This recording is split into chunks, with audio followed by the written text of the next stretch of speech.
is Wednesday again. This is the Wednesday weekly learning session for local bartending school. My name is Carlos Navia. I do this every Wednesday at 3 p.m. Pacific time, 6 p.m. Eastern time. If you follow local bartending school on Facebook, which is probably the only way you see this, there's two links. There's one for people that are already enrolled in the classes that'll take you directly into this class live. There's also another link if you're not enrolled in the school. They'll ask you for a little information and then give you the link into this class live. And you're always welcome to ask me questions about anything. I have been a professional bartender for 20 plus years now in several different states and 2 different countries. I live now on the central coast of California here in San Luis Obispo, where I'm coming to you from my backyard tiki bar. I've been training bartenders for local bartending school for about 8 years now. Began doing it when I still lived in Florida. I've continued to do it since. I do a lot of one-on-ones over Zoom, one-on-ones in person. I do this every week. You might recognize me from some of the online videos that they have in the course as well. So always try to pick a different topic and, something to kind of talk about every week. And I was out of town last week. I was down with my wife in Belize for my father-in-law's 70th birthday, which was a very good time. Had a lot of fun down there. Got to, it's always nice to experience a different culture and see how other people live. And I will tell you this, after driving for a week around the entire country of Belize, I will never complain about driving on LA freeways ever again. Because it was just, if you've never driven in like Mexico or Belize or that part of the world, you drive down the highway, you get up to about 65, 70, and then there's speed bumps in the middle of the highway. So it's nerve wracking, but it was still fun. It was still a good experience. You see different things, and I'll show a picture right here. Don't know if you've ever seen water that comes in the bag. So instead of buying a bottle of water, you just buy a plastic bag of water and you bite a quarter off and you drink that, which is interesting, I thought. At least down there. I also tried something because I'm a big kid and I like to eat. I tried something I've never tried before. I like French fries of all different sorts. The wind is going to kick up on me here. I like French fries of all different sorts. Had never tried these before. These are actually banana French fries. And just what you think. They took fresh bananas, sliced them up like French fries, deep fried them, put a little salt on them. They were delicious. With a little ketchup on there. It was actually delicious as well. So always, open to trying new things and always open to trying different kinds of French fries as well. So had a good time there. But when it comes to what people drink in that area, drink beer. And this is the official beer of Belize. And I did have several of these upon getting there, just because that's what you drink. That's called Belican. Made by Belizeans for Belizeans and only sold in Belize, to the best of my knowledge. I imagine you probably find it somewhere now this day, get it imported somehow to the United States in this day and age. But beers, then another one called Lighthouse that was pretty good, one called 501, which kind of looked like 805, which is the area code I live in, and a very popular beer you might even see where you live now. So I didn't get a chance to try them all. I only had so many days. And the other thing, of course, is rum. And I ended up drinking quite a bit of this Traveler's Rum, which is made in Belize. I didn't drink the regular one. I drank the 5-year aged, which looks like this right here. That is a bottle of it that didn't last much longer than this picture. Don't be too freaked out by the price tag that's on that bottle. That is in Belizean dollars, which is 2 to 1 American dollars. So it's only a $20 bottle. It wasn't that expensive. It wasn't too darn pricey. But did have a lot of rum there, which made me kind of think of, rum as a great topic for today to talk about. We're getting into the warmer months, even though it's kind of been raining here in Chile where I live. It's getting that warm time of year. We're in spring break. We're getting to April. We're kind of getting our April showers early here. It's going to be time to go out by the beach, go out by the lake, go out by the pool, go out by the river, all these types of things, go out on boats that are the perfect time for rum drinks. So I wanted to talk a little bit about rum drinks today and maybe give some rum drinks ideas.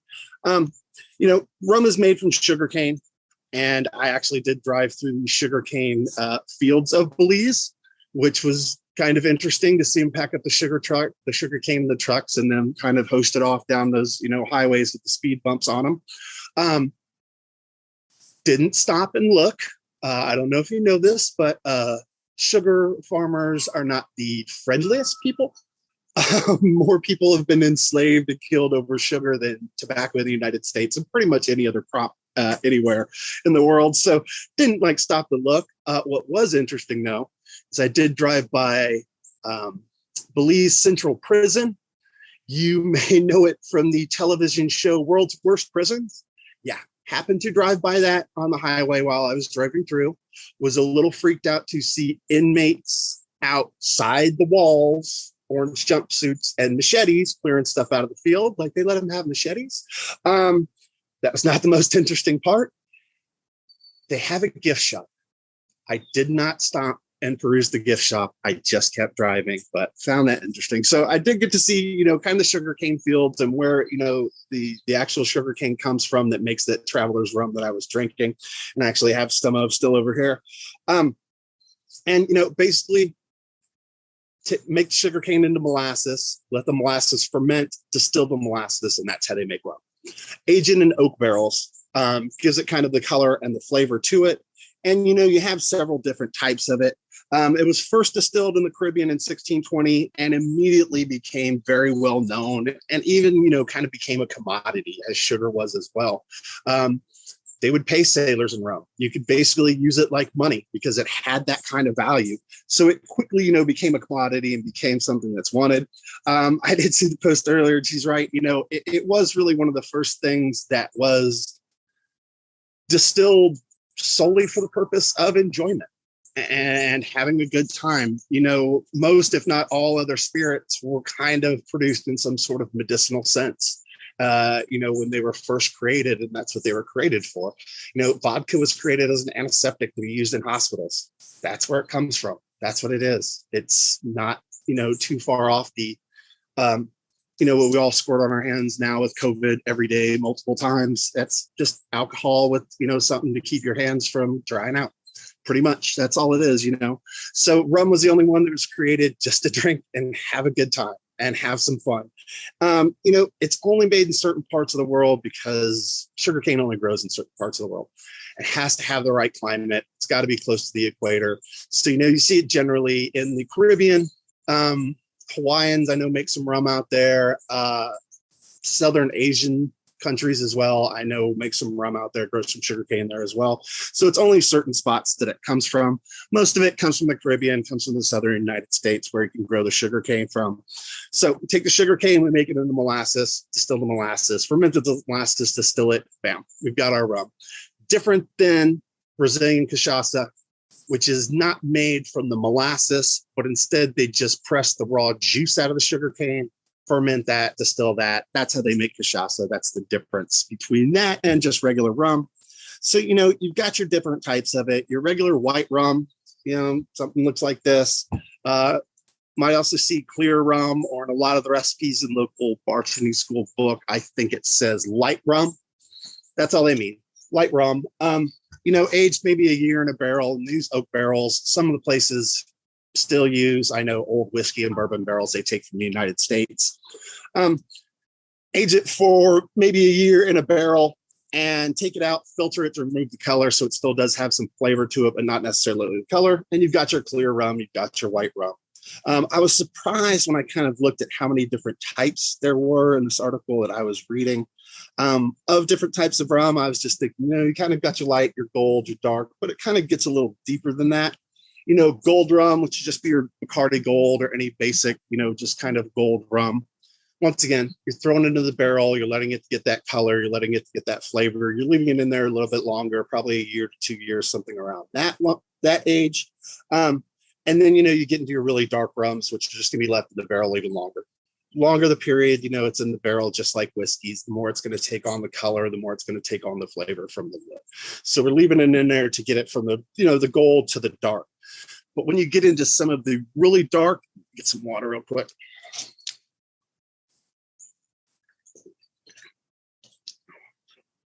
You get into some of the, you know, really dark, or what they call black rums. You know, those, they're retaining some of, even in the process of the distillation, they're still retaining some of the color and the flavor from the molasses that they're starting with. You know, those can sometimes be colored with burnt caramel as well. that they get from the molasses. So that gives it that deep, deep, dark color. You know, some examples of that, some of your really, really darker ones. Let's see if I still have this open. Might have this open. White rums, pale rums. Yeah, like Gosling's Black Seal, which I actually have 151 version of here. And you see Blackstrap. You know, those are those type of rums, those Blackstrap rums that are going to have that burnt caramel in it to give us that dark color and kind of that dark flavor to it as well. Navy rums I was not familiar with and didn't know this reference, so I had to look up this reference. Traditional rum made by the British Royal Navy. The key characteristic, you know, once again, distilling it or aging it in a barrel, I think the key characteristic to theirs is that it is very strong. So when we're talking about a regular white rums, you know, you're looking at something that's probably about 40% alcohol, most of them. When you get into the kind of the gold ones, it goes down a little, it might be 37, 38%. But then when you get into the Navy rums, you're talking about 57% alcohol. So you're talking about a very, very strong version of rum that was made by the British Navy, but still the same process that they were going to. So in one of the references, in one of the menus, recipes, I should say, I looked up as well, it mentions Navy rum. You're looking for specifically Navy rum in that sort of recipe. Premium aged rum, and they showed a couple in this article, a couple of examples of this too. Generally with the premium aged rum, they're taking the premium rum, they're taking the top shelf stuff, they're aging it in different kinds of woods or aging it for different lengths or with different kinds of things in there to give it different flavors. Then you blend it together. If I'm blending different batches, if I'm blending stuff that was coming from different barrels that is coming from, you know, different kind of wood or being aged in a different way, it's going to get a different taste. You blend those together to get a smooth balance of different kind of flavors that you want in there. And those would be your premium aged rums. Put this back off to the side. You know, you get into, actually, this one is overproofed as well. This is the Black Seal 151 here. Overproofed rums just means it's got extra alcohol. It hasn't been diluted as much. It hasn't been watered down as much. It's pretty pure. The article I was reading said 160 to 190 proof. This is 151 proof. This is 151 would be your overproofed rums. And then you got like flavored, you know, and spiced rums. Like Malibu that I have here, Malibu pineapple, or something that would be like, you know, Captain Morgan's or Mount Gay or Sailor Jerry or something like that. Cruzan makes a whole line of different flavored rums as well that I've used before. You know, same thing. You're flavoring it, you're putting something in there, you're throwing it into the barrel, and you're just infusing some type of flavor to it. This is pineapple rum. It's got pineapple flavor to it, you know. Captain Morgan's, I believe it's 15 different spices that they put into the barrel that infuse into it while it's taking on the color and while it's taking on, you know, the flavor of the wood as it ages in the barrel.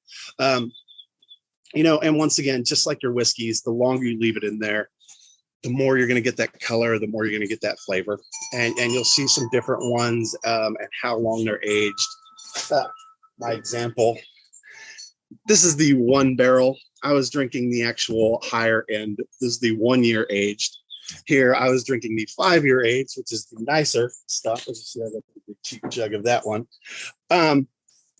You know, just like whiskeys, longer it's in the barrel, the more it's going to take on that color, more it's going to take on that flavor and that richness. You know, you get some, I think Bacardi makes an 8 year that's really good. That's a 5 year. I know Florida Cognac makes all the way up to, I believe, an 18-year-old one that's been in the barrel for 18 years. You know, getting up to something like Ron Zacapa that is 23-year-old spiced rum. So it's 23 years in the barrel, infused with spices, taking on that deep color and that deep flavor. It's very good stuff. You know, Ron Zacapa goes for about $50 at the grocery store where I live, so it's not even too expensive. A little ginger ale, a little squeeze of lime, awesome, delicious stuff. So if you ever want to drink some very good 23-year-old spiced rum, get you some Ron Zacapa. It's excellent stuff. So, you know, we got these different types of rum. I had some fun talking rum with some of the people down in Belize, some of the locals, and some of my wife's family. I had always heard it referred to as the demon rum. It was funny that one of her aunts called it instead the pirate rum. She said that the guys, they drink the rum, they get drunk, and then they become very much like pirates and take on the demeanor, the attitude, and behavior of, pirates, which is not healthy as well. I figure, always think of that more in the United States, that the whiskey does that to people generally, makes them rambunctious and they want to fight and do stupid things and be obnoxious and just upset everybody. And you know what I was very surprised to find out? The whiskey they drink there, Johnny Walker. Johnny Walker is extremely popular in Belize, which I didn't think it would be in the Caribbean. The other thing that they had there that I noticed in every liquor store was Campari, which is Italian aperitif. They love the taste of the bitter orange. They like that bitter taste.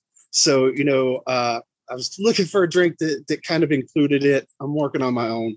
Anyway, I'm working on my own ideas, but yeah, that was a must-have literally in every liquor store there as well. Well, it was the Campari, I should say. So I kind of found that interesting. When it comes to just rum drinks, there's a lot of different types, and I think a lot of different kind of areas that rum touches and popular. And I talked about stuff like hurricanes before. I talked about Mai Tais before and stuff like that. My first, it's water scratching.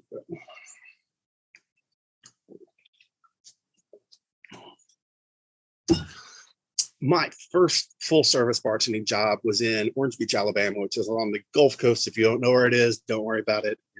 You're doing fine. Which is on the Gulf Coast of the United States, what they affectionately refer to as the Redneck Riviera. And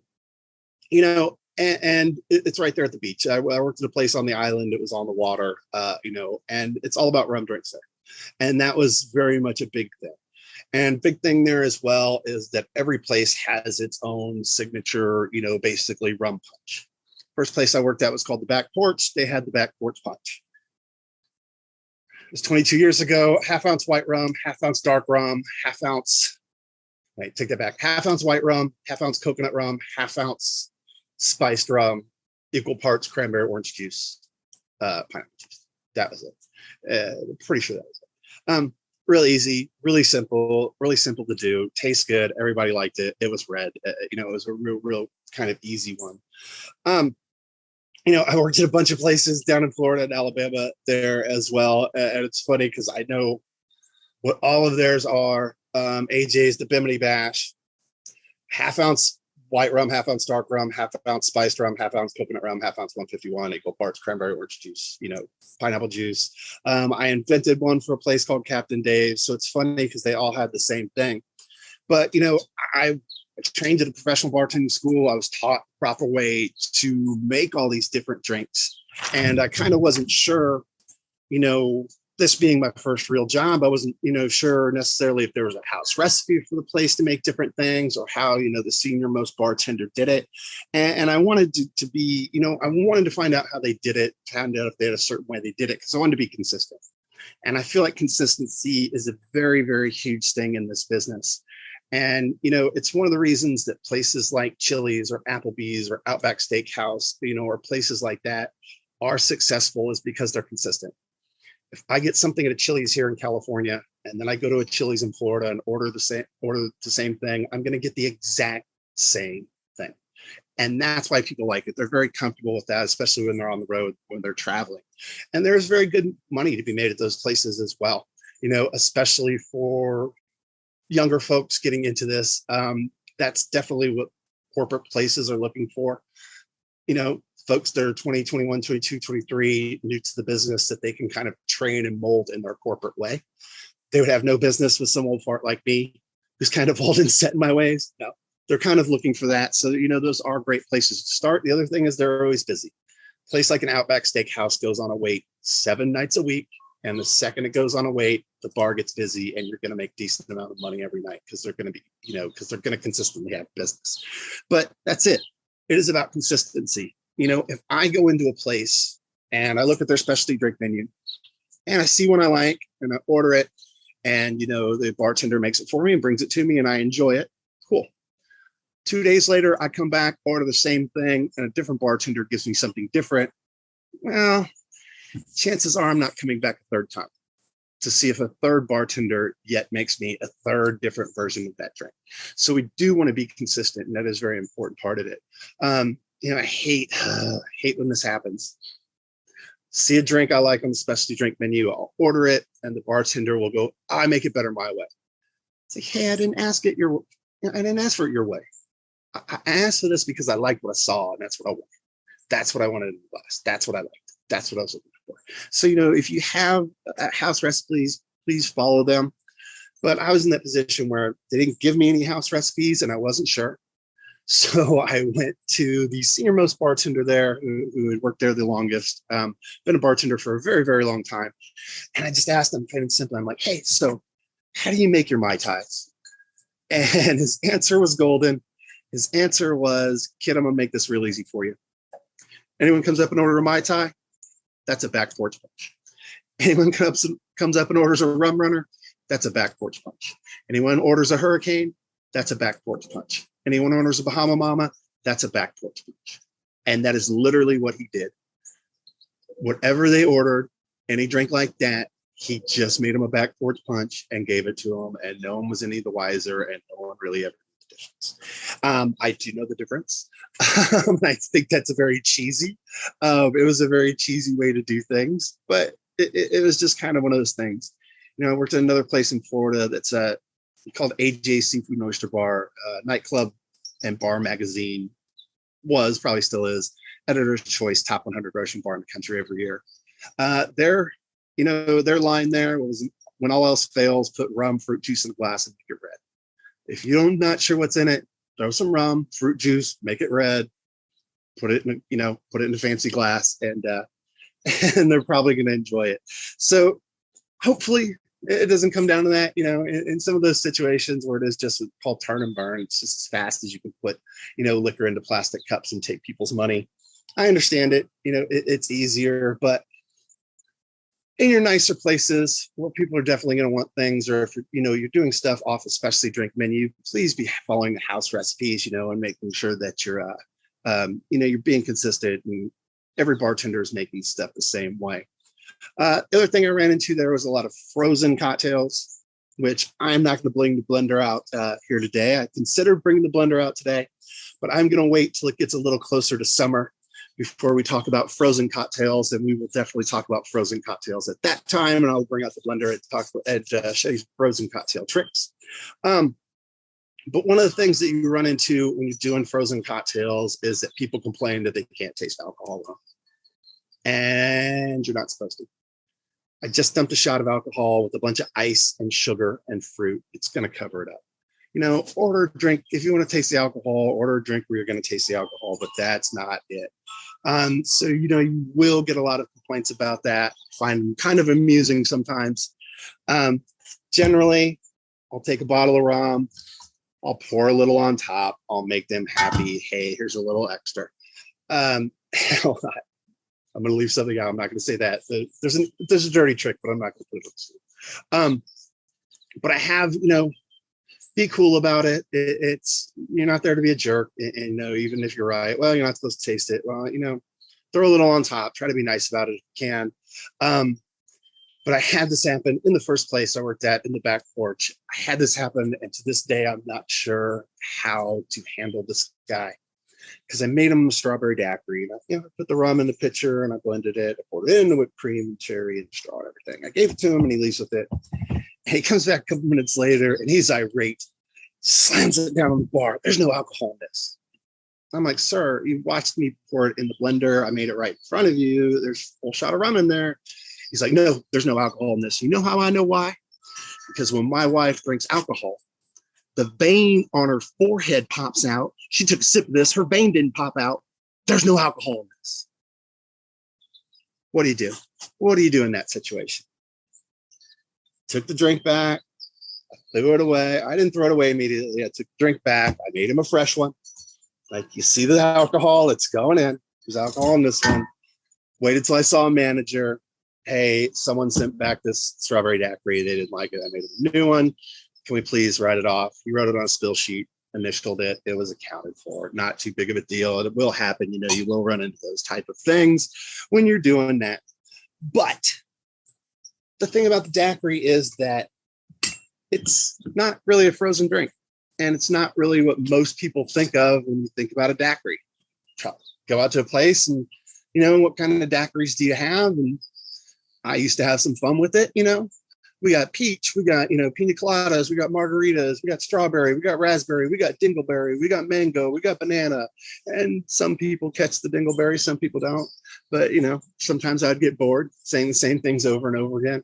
That's what everybody thinks of as a daiquiri, a frozen fruit slushy. But in reality, that's not what a daiquiri is at all. Daiquiri is actually a sour drink. And basically, it's just a rum sour. So as kind of the tale goes, the inventor was having a party. The inventor was making gin sours for the folks in the party and ran out of gin. So didn't want the party to end. Hey, I've got some rum. We're going to make some rum sours. And thus became the daiquiri. So if we go to do our traditional or our classic daiquiri here, let me get my toys over here and my notes over there. Go to do our traditional daiquiri here. First of all, you know, I don't have a cooler or a freezer out here. I want to make sure that I'm going to chill out my glass here. So I'm going to throw a little ice in there. Ice, good. We'll throw a little ice in there. You chill our glass and a little bit of water, and you just throw a little water out of the bar gun, you know, there at the bar. And we can set our glass off to the side here. It can go ahead and chill while we build our daiquiri here in our mixing tin. So I'm gonna grab a handy dandy mixing tin, fill it up with ice. And once again, you don't want to go too high, about 2/3 of the way. You know, you don't want to go too high that you can't pop your glass into there and lock it in there properly. And we're going to go with what? Of course, rum as our base here for our cocktail. So I've got my jigger here. And we're going to go with 2 ounces here of our white rum. So 1, 2, 3, 4. Dump that in. 1, 2, 3, 4. And no, I don't really count behind the bar. I do it here on purpose just because I know that it's kind of cheesy to be practicing and standing there in your kitchen, counting to yourself, especially if you have other people that live with you, significant others, loved ones, roommates, people such as that. So I do it out here. All my neighbors can hear me. Don't be afraid to, you know, count out loud when you're practicing and making sure you're getting that proper pour down. So to make our sour then, we're also going to need sour here, of course. So we're going to do some lime here. And I'm going to put this into the squeezer. So I'm going to take these ends off and take these nubs off. And it just helps me a little bit when I put this into my squeezer. It happens sometimes if I leave that nub up there, this will come down on the nub, kind of fold it in half. You won't get a good squeeze. Take that nub off. This comes down pretty clean on that flat spot. Allows me to squeeze that lime right into there like that. We've got about a 1/2 ounce there of our fresh lime juice. Once again, remembering that about a 1/2 a lemon, about a 1/2 a lime is just about 1/2 an ounce. Let me use the other 1/2 of this for a nice little garnish there as well. All right, so the other thing we're going to need is some simple syrup. And once again, please don't go out and buy store-made simple syrup. It is just half sugar and half water. Get a container, fill it halfway with sugar, fill the other half with hot water, shake it up, you're done. Put it in the refrigerator, it'll stay forever. We're going to get our 1/2 ounce of lime juice. We're going to do about a 1/2 ounce here. Also simple syrup, about an even amount of our simple syrup there.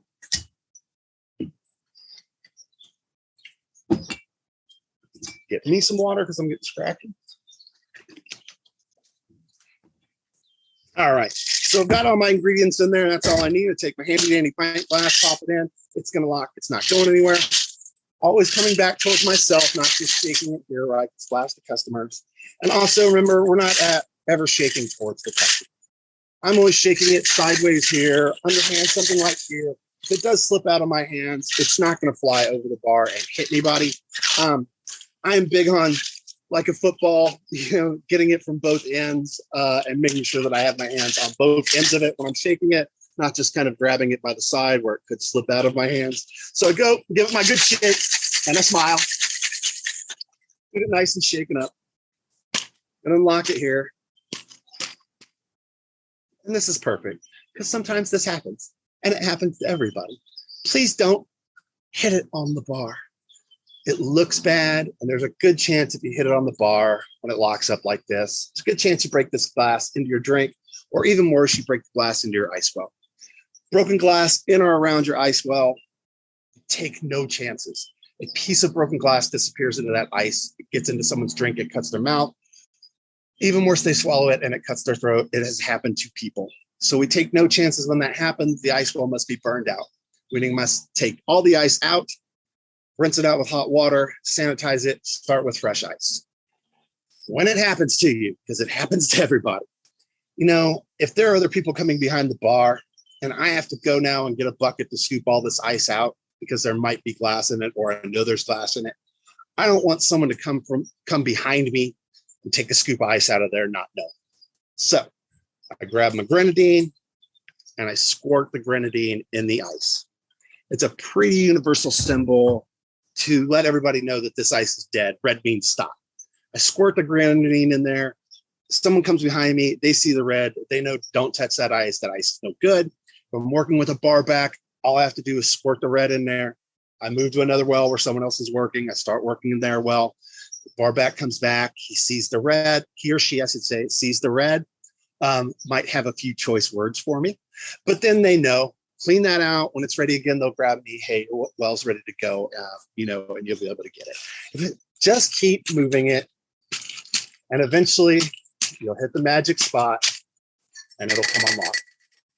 Just a matter of finding that magic spot, not hitting it harder or hitting it on anything harder. So don't hit it on the bar. I'm going to throw out this ice water. I'm going to try very hard not to hit this on the bar because I've broken a lot of glasses doing that as well. Grab my handy dandy strainer here. Finger in place. We're going to strain our traditional classic daiquiri out. And once again, I'm just using water. I'm not using real liquor out here because I don't have anyone to drink it. Little shake, and we get a little more out of there. Throw that ice out. And then I've got my nice lime wheel here to garnish it like that. And we have our classic daiquiri served up in our martini glass. You can also do it in a coupe glass. Still both going to work out well. But that is a true daiquiri the way it should be. Other ones, traditional kind of fun rum drinks that I like. And see, a lot of these I've seen done different ways. I like to go to liquor.com. That is one of my favorite references for recipes. I think they really do try to they work very hard to give a little history and try to get the true traditional recipe of what it should be. So, you know, you'll see rum punch in a lot of places, and basically it could be anything. You know, any mix of different rums, fruit juice, a little bit of grenadine is going to be pretty easy, you know, make people pretty happy. But we do have one called Planter's Punch. So I want to do our Planter's Punch here for you real quick. Do our Planter's Punch. We'll rinse out this stuff real quickly. Go to do our Planter's Punch. I'm going to go ahead and shake this one up before I put it in the glass. So I'm going to go ahead and grab a little more ice here just to get in there. Kind of chill and dilute this stuff before I put it in the actual glass and serve it in. So we would go with 2 ounces of dark rum. And what do I have here that looks like dark rum? This will do. 1, 2, 3, 4. That's not exactly the color I wanted it to, so we're going to go with a little of this. So 2 ounces of our dark rum in there. And I'll give it about the color I want. Once again, we're going to do some fresh lime juice. So I'm going to take the ends off this lime, put it in my handy dandy squeezer. Like that. Nice fresh squeeze that lime juice. All right, we're going to do 1 ounce here of our simple syrup.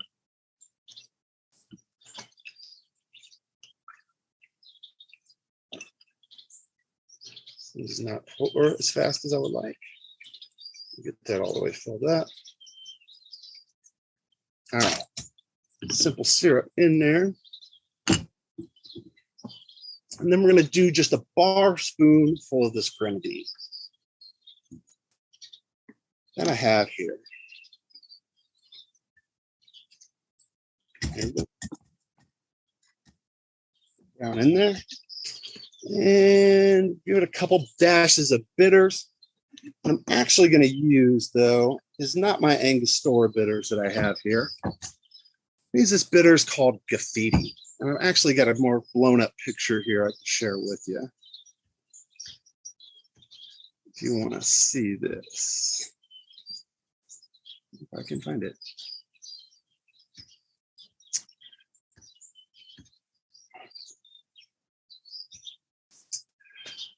So this is Graffiti.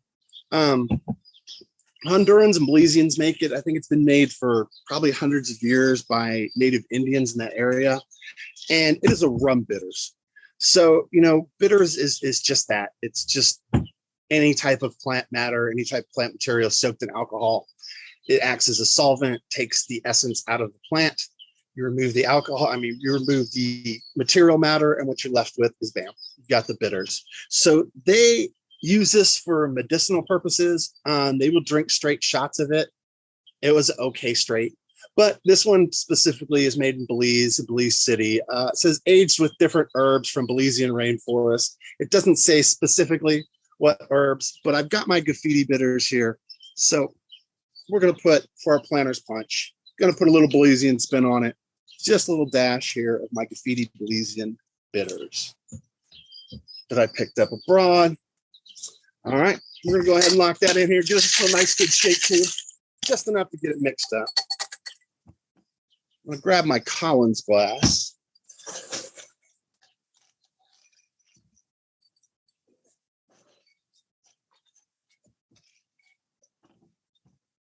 Like this. There we go.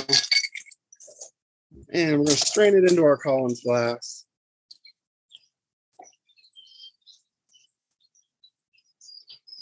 Perfect. And top it off with just a little bit of club soda, which I should have here. There we go. Give it a straw.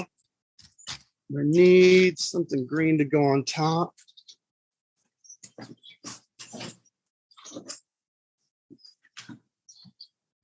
All right. Right from my garden, little sprig of mint.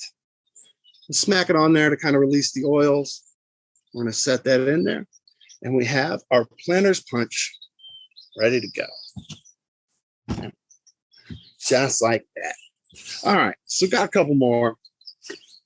Then I want to talk about, we'll end with some of the classics. We'll put our planter's punch over here off to the side. End with some of the classics, but this one as well, Presidente. Let's make it a fresh glass here.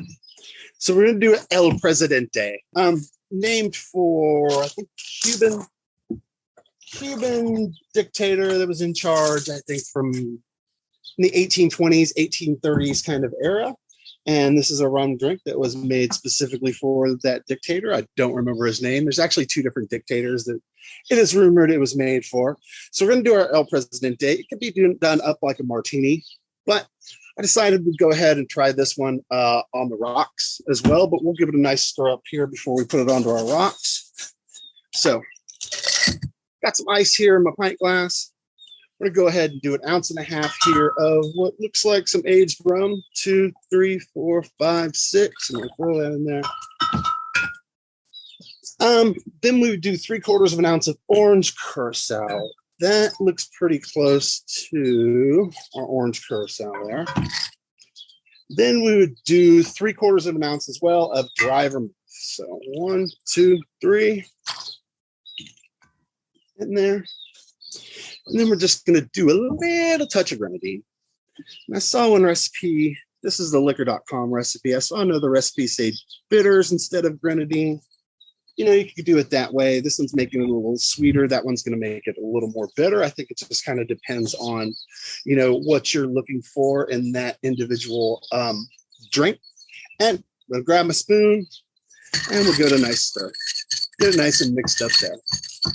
And once again, just like when I'm shaking, when I'm stirring, I don't have to necessarily smile, but I remain engaged. I can keep my head up. I can be talking to guests. I can be answering questions. I can be taking the next order while I'm stirring that up.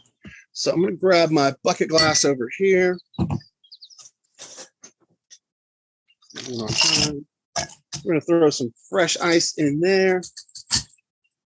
I'm going to strain it out over my fresh ice.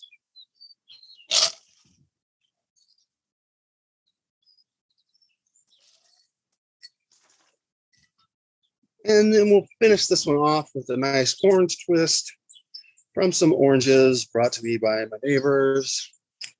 So we got nice, fresh California orange twist there. And we'll go all the way around the rim. Give a nice twist of squirt over the top. Stick that guy in there like that. I'm out of straws. Oh, I got a straw in there. And we'll give it its napkin. And we have our El Presidente on the rocks ready to go. So I got 2 more classic ones. I'll try to get in here before I run out of time on this one. And I got both of these from liquor.com because once again, down in the areas I've lived on the Gulf Coast, I've seen a lot of different recipes for both of these. One is Bahama Mama. So if I do take my Bahama Mama, and I'm just going to go ahead and build it here in my specialty glass, my tulip glass here.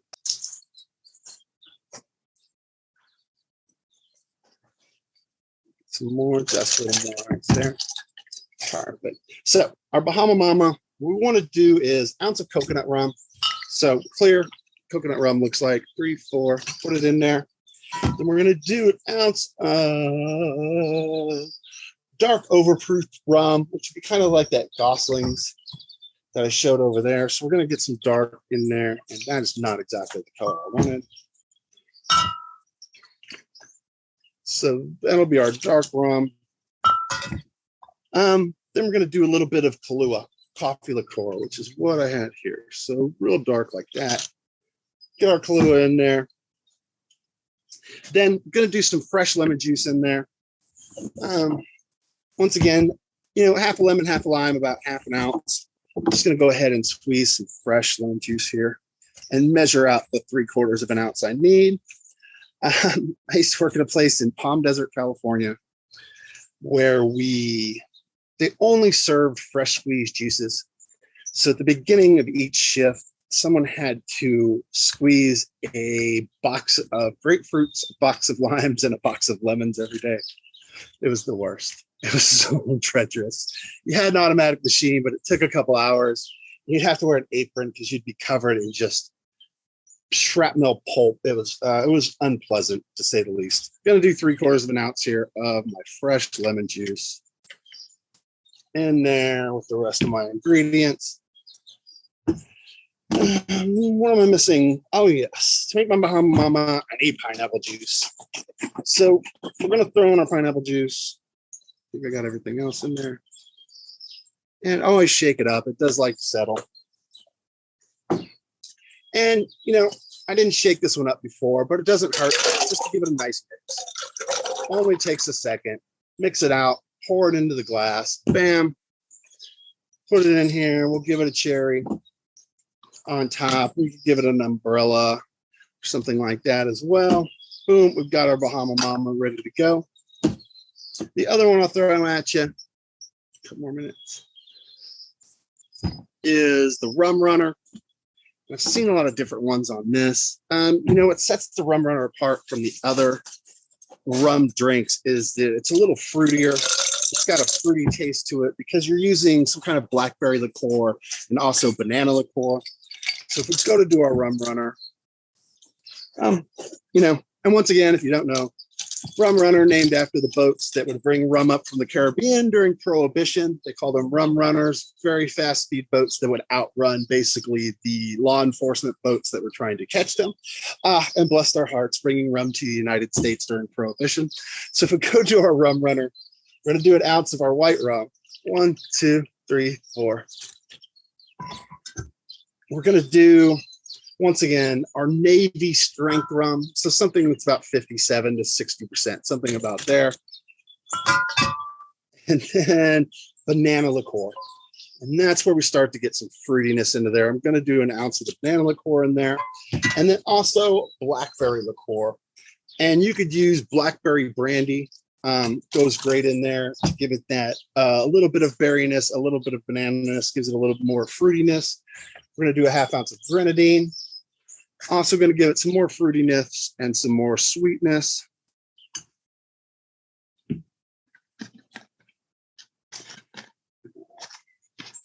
Almost got it on there. We're going to do some fresh lime juice.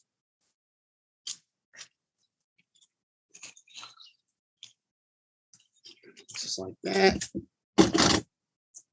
And then, of course, a little pineapple juice as well.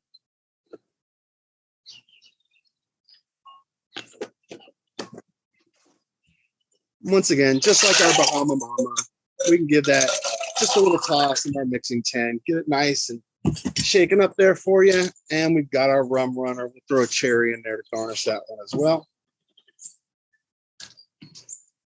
And a straw, I should say, and we'll give it a nice napkin, and you are all ready to go with your Rum Runner, just like that. So thank you very much for watching. Let's talk about rum drinks, talk about my trip to Belize. Hopefully enjoyed it, got some good ideas.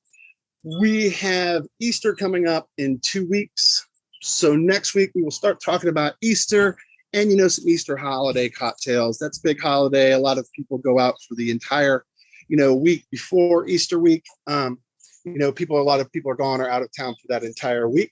So we begin talking about that next Wednesday. Hope to see you here. Otherwise, have a very safe week. Thank you very much.